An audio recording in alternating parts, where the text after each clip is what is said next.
Peace and blessings, brothers and sisters. Coming to you today with your Black community empowerment news and updates, dealing with some current events that we have going on. I want to play you some music first. Listen. Yo, Chris, what you doing out of school? Yo, man, they just suspended me, boo. Word, they suspended the teacher? Yeah, man, I'm getting so sick of this, man. They teaching us about nothing, man. You know what the bottom line is for black people out here? It's quite simple. You must learn. You're gonna learn today.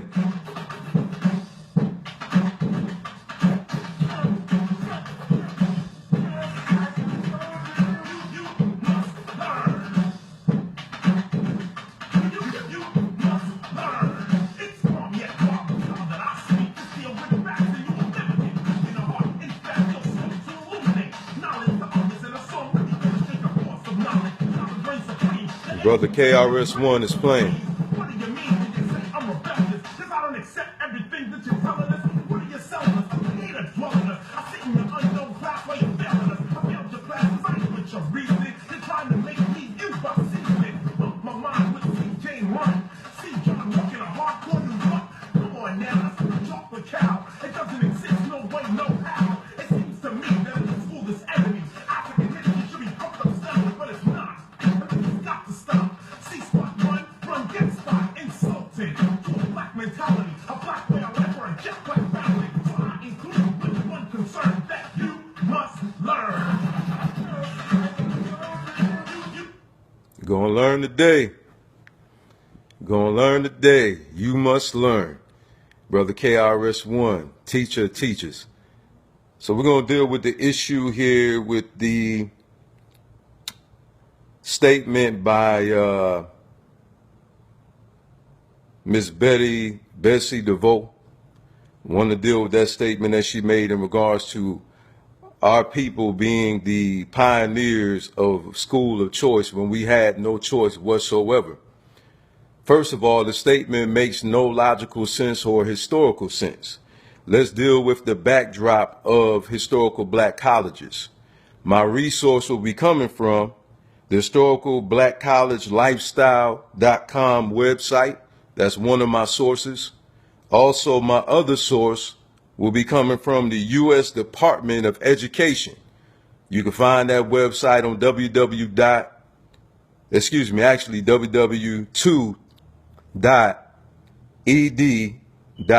Again, that's U.S. Department of Education, www.ed.gov. And also my other source is historicalblackcollegelifestyle.com. All right, now the first black historical college was founded in Cheney, Pennsylvania in 1837. That's one of the oldest, matter of fact, the oldest historical black colleges that exist. All right, now you have to look at the Civil Rights Act, when it was established in 1964. Now, prior to that, you had the Brown versus Board of Education, which transpired in 1954. Okay, so definitely she does not know what she is talking about. Now, also, I want to deal with the issue how those at Bethune-Cookman had allowed her to even speak there. First and foremost, what did she do for our people? She has no track record. She has no fruit of her labor showing that she has done anything for our people. And not only that, it is a historical black college, which common sense to me would mean that you should have somebody that's there that is African, that has done something for our people and has contributed to the movement. You don't put a Caucasian person, in front of a group of African students that's graduating from a historical black college that has done nothing for our people. The only thing she has done is given a promise. She has done nothing yet in regards to what she said that she was going to do. And yet they're rewarding her. Rewarding her for what? What has she done for the struggle? What is her track record prior to her becoming the Secretary of Education? And now that she's in position, where is the fruit of her labor? Bottom line. Next subject matter. We're going to be dealing with the ACLU lawsuit in Mississippi and the Madison County, where they're fighting for the rights of homosexuality. This blows my mind how melanated people can waste their time fighting for the rights of a homosexual marriage, but won't open up their mouth to fight for the rights of our people. And then they have the nerve to equate the homosexual struggle with the Jim Crow law. They're saying that by refusing them to get married legally, it is no different than the Jim Crow law.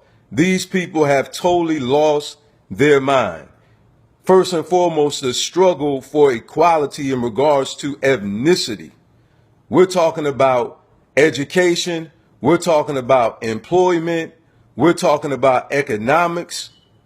We're talking about being treated equally in a political arena and all occupations that are within the United States government. Period. Bottom line. That struggle can never be equated to our people fighting for the right to be treated like human beings. The pursuit of happiness in regards to them stop systemically oppressing us and redlining our neighborhoods with gentrification and also gerrymandering. How dare they even relate that to the struggle of our people? Nobody who was within the struggle laid down their life for the right of homosexuality. They laid down their life for the right of us to be treated like human beings and for us to live in peace and for us to have our own communities, for us to have our own government, for us to have our own educational systems, all right? For us to establish our own enterprise within our own communities, for us to have a right to have something to say within the government that taxes us, but yet we have taxation with no representation, nobody in a position of political power. And as far as I'm concerned, I have not seen no one yet. From the founding of this colonistic country called America to date, have not seen that yet. And then you have one who's supposed to be fighting Michael Imhotep. All right, I have the video on my page, literally encouraging our women to vote for the bigot Hillary Clinton. Now, this woman is the same woman, inclusive with her husband, that labeled our people as super predators. Let's keep this in mind, that this woman was an open, outright confessor to being a supporter of Goldwater, Barry Goldwater. You can go into the Black Community Empowerment Group. Everything I'm telling you, I have evidence. All right? I don't believe in just talking. I believe in showing it to you. So go to the page, familiarize yourself with the historicity of this woman that people continue to say that if she was in that position, that she would have furthered our cause. They have lost their minds. They have lost their mind. Since when has any Caucasian person that has been in position have furthered our cause? Abraham Lincoln supposedly had furthered our cause with the Emancipation Proclamation, and when he written that, he halfway did that. What did he say if a slave was caught? Return them back to their slave master, right? Oh, segregation supposed to have ended, but yet and still we were systemically oppressed by redlining. And we were given the worst materials there was for education within our school systems. And then we didn't receive the proper funding to continue the education, where our people had to come out of our own pockets to help further the education of our people. I have not seen effective representation of our people from the time of this country has been founded to now. Then you got people saying that this is not the American way. in defense of supporting us. That doesn't even make sense. The American way was established by colonialism. So how does that make sense? That is not the American way, the way that they're treating us. The American way is the reason why our people were enslaved. The American way established segregation. The American way allowed our people to go into the military and didn't allow them to do the prestigious jobs that they had the capability of doing. The American way had us separated at Camp Johnson, which is named after Hashmark Johnson, and Jacksonville, North Carolina, where the first black boot camp was established for the black Marines. The American way? The American way is what empowers our men to get in the studios and continue to spew lyrical corruption that is causing, I would say, African genocide, killing our own selves by way of drugs and alcoholism, killing ourselves spiritually as well, because people live by the way they think. The American way? No, I think not. Let's do it the African way.